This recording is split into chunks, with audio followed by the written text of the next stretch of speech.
Hello again, Dave Rubenstein here, Editor-in-Chief of SD Times. I'm at the DevOps Enterprise Summit here in San Francisco talking with JustinMarks.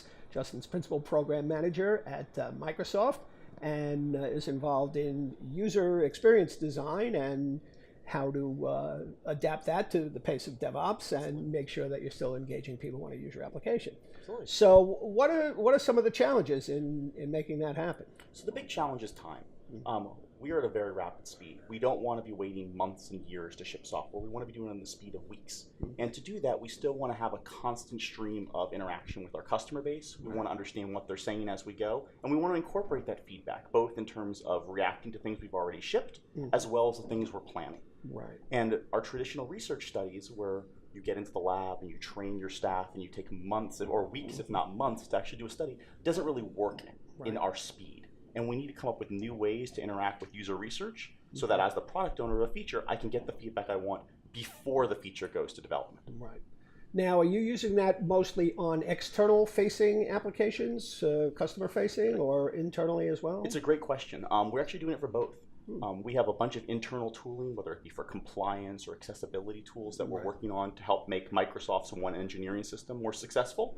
We want to bring people from the Windows and Office and Xbox divisions in to test those tools that are internal focused with the hope of long-term being able to deliver those to our customers. But at the same time, we also have external facing features in Visual Studio Team Services that we want to get feedback on that both customers are using now. We want to have that quantitative and qualitative relationship to understand their feedback as they're actively using it, as well as the features we're planning to bring in the next N months. We want to know what they're going to think about them, how they view the features, how they view the interaction with that software as we're doing the design and planning. Right. So obviously then in your development process, you have that design element very early on.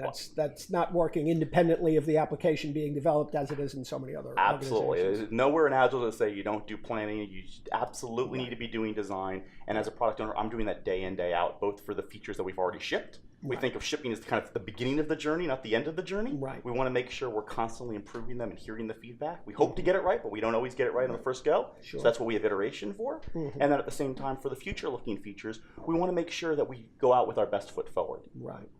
So how did Microsoft actually make the leap or take the journey now into DevOps? So it's actually been a long journey.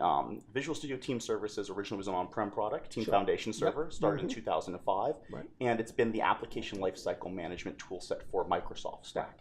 But as we've seen over time, not only has the stack shifted, but our customer base has shifted as well. They're expecting things to no longer be homogeneous, but to be heterogeneous. So we as a tool set had to be able to say, we're not just the best tool set for Azure, we're also a fantastic tool set for Azure and Google Cloud as well. Similarly, we need to make sure that we're not only thinking about it from that perspective, about what are we delivering there, but from the time perspective. Customers are not buying it the VS 2015 and waiting 2 more years for another product. They want a constant iterative cumulative value proposition, and that's what we're selling them. So we're constantly bringing new value both to our service offering and to our client tools on a regular basis. Right. And we were talking before we went live here, and you made an interesting point about how Microsoft is now just building features in and releasing, and there's no, Visual Studio 2015, 2017, or whatever. And so how has that been received? Are people just taking them as they come out, or a lot of people setting up kind of a wall where they're like, all right, we want to screen it before we make this live? Or It's a great question. It's a mixed. We have some customers that want to be on the bleeding edge, and for them, they are moving to the cloud. They understand the cloud cadence, they embrace the cloud cadence, and they want the continual stream of value of new features every week, 2 weeks, 3 weeks. At the same time, there's some customers that don't want that speed, partly because they've got large enterprises and they need to train their employees how to use these features. The cloud doesn't stop them from doing that. Just because we ship something new doesn't mean they don't have to use it on day one. So there's that option, and there's also the option for them to take our annual release on premise and be able to be a little more thoughtful about what they release when, and so they can. But really, what we're hearing from customers, it's all about training. It's not about the features, not about the value. It's we want to have a consistent messaging to our enterprise customer or enterprise employee base to understand how to use this in the best way. Yeah, it's probably also the last vestige of IT control. That everything's in the cloud, and now basically they're just doing authentication and access. but they can say, no, we're not going to let that release go through yet until we fully vetted it and trained people and all that kind of stuff. And we've even been adding new knobs into the product, what we call feature previews, where individual users and teams can turn some of those features that are bleeding edge on or off in their individual instance, so that they can try out the new stuff. And we want them to do that because it gives us feedback so we can get it right when it's going to ship. But at the same time, if they're not ready for it, they have the ability to turn some of those features off that are kind of revolutionary or potentially disruptive in their feature base. The other thing we were talking about earlier was the release cycle again, and Microsoft being a lot more transparent about what's coming down the road. So let me ask you, what's coming down the road? So we've got a lot. Actually, today is Connect. We've got a big event in New York, and we're making a bunch of announcements of new features there. One of the big announcements is going GA, general availability, for our importing tools, so you can move from on-premise to the cloud in a very seamless fashion.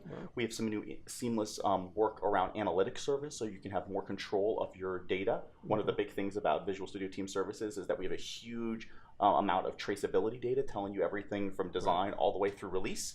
And now we're actually giving you tooling to be able to query that and find out how are the teams doing and do more than the canned widgets that we're doing on the dashboard, but democratizing that data. And there's a ton of features, whether it be release management features or agile project management features.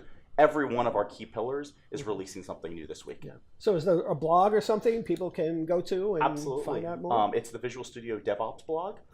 Every 3 weeks, Brian Harry, our CVP, goes and tells what's exciting that's coming out. And then our release notes, which are tied to that blog as well, show every detailed feature that's coming out each week. So it's a great way to see what's coming now.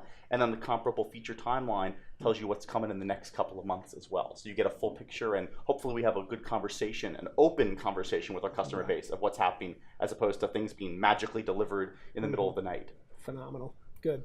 All right. Well, Justin, thank you so much for your time. Thanks for having me. Thanks for being with us. A pleasure. And once again, Dave Rubenstein from SD Times, and we'll see you soon.